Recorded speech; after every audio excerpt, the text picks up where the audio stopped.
The cleaner arrived every morning at 6, before anyone else. Before the security guard finished his night shift, before the receptionist unlocked the front desk, before the generators were switched off and the main power came on at 6. He mopped the marble lobby floor in long, steady strokes. He wiped the glass entrance doors until they disappeared, until the only thing visible was Lagos outside and sky above it. He emptied the bins. He cleaned the bathrooms. He restocked the paper towels. Then he sat in the small room behind the staircase where the cleaning equipment was kept. He drank tea from a flask and waited for the building to fill up around him. He had been doing this for 3 years. Nobody knew his name beyond the name on his ID tag. Biodin. Just Biodin. The cleaner, the man nobody looks at twice in a building full of people who are looking at each other. What nobody in that building knew. What the receptionist did not know.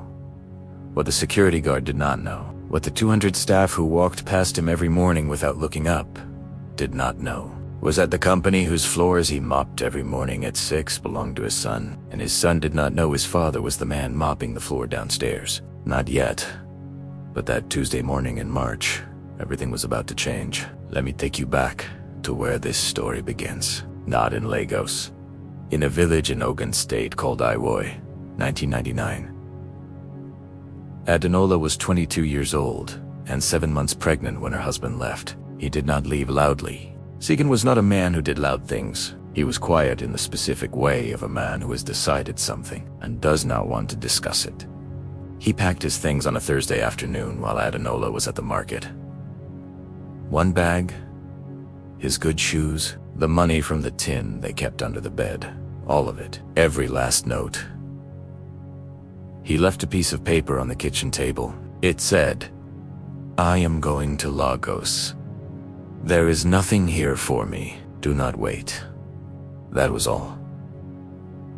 No name at the bottom. As though even signing it was more than he was prepared to give her, Ademola came back from the market with a bag of tomatoes and a small piece of fish for the soup she was planning. She put the bag down on the table on top of the paper, and she did not see it for 20 minutes. Then she moved the bag. She read it twice. Then she sat on the floor. Not because her legs gave out. She was not that kind of woman. She sat deliberately, lowered herself carefully the way a 7 months pregnant woman lowers herself. And she sat there with the paper in her hand, and she stayed very still for a long time. Her neighbor Mama Taiwo found her there 40 minutes later, and Mama Taiwo said, "Ademola." "What happened?" Ademola handed her the paper. Mama Taiwo read it. Mama Taiwo put the paper down and sat on the floor beside her, without saying anything because she understood that this was not a moment for words. It was a moment for company. She sat with her. That is what women in villages do when something terrible arrives. They sit down beside it, with the person it arrived for, so the person does not have to face it standing alone. Adenola's name, before she married, was Ademola Adis. She was from Hauwa originally, the second daughter of a farmer who had 6 children, and land that produced enough to feed them and not much more. She had met Sigan at a church event in 1996. He was from a town 2 hours away. He had come to Hauwa for a cousin's wedding and stayed 3 extra days because of Aden. She was not immediately sure. He was persistent in the specific way of a man who has decided he wants something and has some charm to work with. She eventually said yes. They married in 1997. 2 years of a marriage that was not terrible but was not what she had hoped for. Sigan worked at a provision store. We talked about Lagos often. Lagos was always somewhere in the conversation, always waiting at the edge of every plan he made. He had a cousin in Lagos. The cousin had a business. There was opportunity. There was always opportunity in Lagos. For men who wanted to believe there was. What Ademola did not know, what she would not find out until 3 years later. From a woman who came to Hauwa and did not know she was walking into information she should not share, was that the cousin in Lagos was not a cousin. She was a woman named Folake, who had known Sigan since secondary school, and who had been in Lagos waiting for Sigan to stop doing what Sigan called his village obligations, and come back to where he really wanted to be. Ademola was the village obligation. Her son, growing 7 months large in her belly, was the village obligation. Sigan went back to where he really wanted to be. He left them behind. The baby came 6 weeks later, a boy. healthy, loud. The specific loudness of a child who arrives into difficulty and immediately decides to announce himself. Anyway, Adunola named him Alia Wetimilin. It means, God is with me. She shortened it to Timi. She told anyone who asked that Timi's father had gone to work in Lagos and would send for them soon. She did not say the word abandoned in relation to herself or her son because she did not have room for that word. In the life she was building, she had a child to raise. She went back to school. This is the part of the story that people do not expect. Adunola had finished secondary school before the marriage. She had wanted to go further. There had been talk of a secretarial course in Abeokuta, but the marriage had arrived, and the plans had been adjusted accordingly. Now she adjusted them back. Her mother took Timi in the mornings. Adunola took a bus to Abeokuta 3 times a week. She did the secretarial course. Then she did an accounting course. Then she got a job with a small company in Abeokuta as a junior accounts clerk. She was 24 years old. She had a 1-year-old son. She had a mother who helped her. She had no husband. She had enough. She built on it. Year by year, course by course, job by job. She moved to Abeokuta properly when Timi was 4. She moved to Ibadan when Timi was 9. A better job, more money, a small apartment with a room for Timi that had a window with a view of the street, and he used to sit at that window and watch the city, with the specific attention of a boy who is storing everything he sees for later use. She moved to Lagos when Timi was 14. By then, she was a senior accounts manager. By then, she had learned at night courses, at weekend seminars, from books she borrowed and bought and annotated in the margins. Everything she could learn about how businesses worked, not because someone told her to, because something in her understood that the distance between where she was and where she needed to be was made of knowledge, and she intended to cross it. Timi grew up watching his mother cross it. Every single day he watched her choose the harder thing and do it anyway. He did not need anyone to tell him what kind of person to become. He had a demonstration in his own house every morning before school. Timi started his company at 26, a logistics company, small advertisement, 3 staff, an office that was really just a room in a building in Ikea. He understood logistics, the way some people understand music instinctively, in the structure of it, in the way things needed to move to get from one place to another efficiently. He had worked for 2 logistics companies. During his NYSC year and the year after, he had watched both of them make the same mistakes with different faces and different excuses. He believed he could do it without those mistakes. He was right. By the time Timi was 30, the company had 12 vans. By 32, it had a proper office building in Lekki, 5 floors, 200 staff, contracts with companies whose names people recognized. He named the company at Logistics, at Adunola Timi.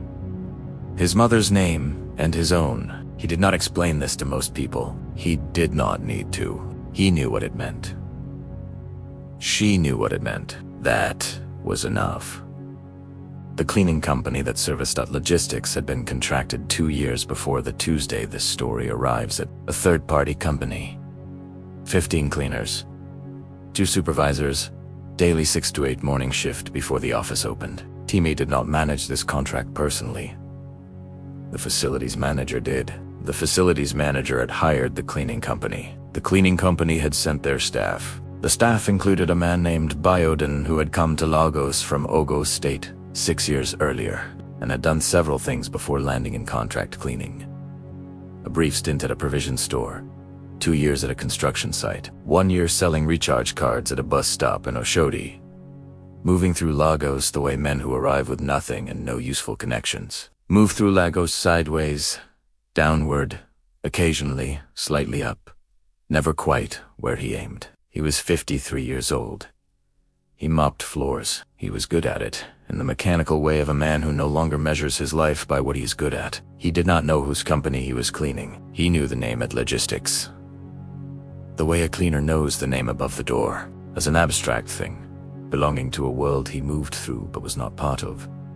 He had never seen the owner. Why would he? The owner did not arrive before the cleaning shift ended. The owner arrived at 9. The cleaners were done by 8 and gone by 8:15. Their worlds did not overlap. until Tuesday. Timmy came in early that Tuesday. Not his habit. But there was a contract he needed to review before the 9 o'clock meeting with a client, and he had left the file on his desk. The night before, he arrived at 7:15. The building was still in cleaning shift. He came through the side entrance, the one with his key card, and he took the stairs instead of the lift, because the lift was being cleaned. On the 3rd floor landing, coming down the stairs, he almost walked into a man coming up with a mop and bucket. Both of them stopped. The man stepped back. The automatic step back of a contract worker who has learned that stepping back is the correct response to almost colliding with anyone in a building where you are not the most important person. Timmy said, "Sorry, I should have been looking." The cleaner said, No, I'm sorry, sir." He kept his eyes down the downward eyes of a man who has learned which direction to look. Timmy started to move past him. Then something stopped him. He did not know what. He stopped on the 3rd floor staircase, and he looked at this man. The man was still looking downward, waiting for the owner. In the bustling heart of Lagos, Timmy, a successful businessman, navigated his world with purpose and ambition. His life was a testament to hard work, a future built on his own terms. Yet a past lingered, unspoken. One ordinary afternoon, on the quiet staircase of his office building, fate intervened with an unexpected encounter. A subtle, unexplainable recognition stirred within Timmy, a flicker of something deeply familiar in the cleaner's weary eyes. Driven by an instinct he couldn't ignore, Timmy paused, asking the man for his name. "Biodun Afolabi," the cleaner replied. The name echoed, sending a chill down Timmy's spine. Afolabi, the surname of his estranged father, a ghost from a past he thought was buried. Timmy's voice, now laced with urgency, pressed further. "Are you from Hauwa, Ogun State?" Biodun's face, etched with years of hardship, visibly changed. A flicker of fear, then dawning recognition. Timmy continued, his words a revelation. "My mother, Adenola Adesanya, she's also from Hauwa."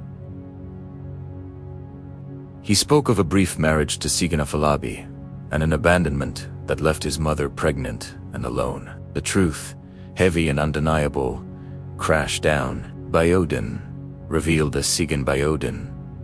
Afolabi dropped his mop. His eyes, filled with a lifetime of regret, met Timmy's. The past had finally caught up. Timmy, maintaining his composure, invited Biodun to his office after his shift for a conversation that was long overdue. Shaken, Biodun completed his duties, each swipe of his mop a heavy reminder of his past. Finally, he stood before Timmy's office door, a threshold to a past he had tried to outrun. Inside, Timmy began, acknowledging the past. "I understand why you left in 1999. But what I want to know," Timmy continued, his voice steady, "is what you have been since 1999. Biodun, his voice hoarse, confessed his struggles. His partner, Folik, had left him, unable to bear his past. He spoke of his inability to return to Hauwa, trapped by guilt and the fear of judgment. Deep regret filled his words. He believed Timmy was better off without him, a burden he carried for decades. Timmy then shared his mother's story, a tale of resilience and unwavering strength. "Adunala named Imoliwatimilan. God is with me. A beacon of hope in her darkest hour. She worked 3 jobs, raising him alone, without bitterness, forging a path of independence. His company, at Logistics, bore her name first. Adunola Timmy, a tribute to her enduring spirit." Timmy then revealed the crucial detail. "My mother doesn't know I've found you," he asked Biodun. "What do you want from this conversation? What comes next?" Biodun's answer was simple, yet profound. His sole desire to apologize to Adunola in person, not for forgiveness, not for anything in return, but because she deserved to hear it. Timmy picked up his phone, the weight of 20 years hanging in the air. He called his mother. "I found him," Timmy said. Adunola's initial silence was profound, a lifetime of emotions held captive. Then, a quiet question, laced with a tremor. "Is he there now?" "Timmy?" Confirmed. Biodun was in his office, waiting, hoping. "Adunola," with immense strength and resolve, made her decision. "Tell him I will come on Saturday." "Not for him," she declared, her voice clear, "but for myself, to finally address 20 years of unanswered questions." The journey to reconciliation had begun, a testament to a mother's enduring strength and the complex ties of family.